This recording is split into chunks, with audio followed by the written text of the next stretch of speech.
Hello guys, and welcome to another tutorial video. In this short tutorial video, I'll be showing you how to buy native XRP on Trust Wallet. Alright, so your first step once opening the app is make sure you have a wallet, and at the top of the search icon, simply search for XRP. Now, Trust Wallet offers XRP on different networks, such as the mainnet and the pegged versions, like the Smart Chain and other networks as well.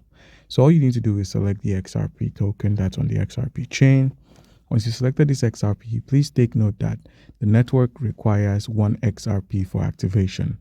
So if you're going to be depositing or making use of this network on your wallet, you're going to need to have 1 XRP available in order to register it for the first time for transactions. All right, so to do this, you could either use the receive icon to receive some XRP, or you could make use of the buy. So if you click on buy and you enter your amount, please take note that there is a country flag at the top of your screen. If you click this, you can select the currency you wish to use. So if you're in the United Kingdom, you can use the British pounds.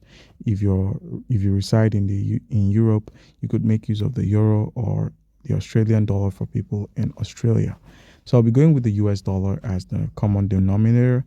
So enter the amount you wish to use. Click on buy with credit card and you'll be moved to transact. This is on a website, so all you need to do is enter the amount you wish to pay. You'll be shown the amount you're going to receive. Click on buy now, and you're required to enter your email and some other KYC options and alternates.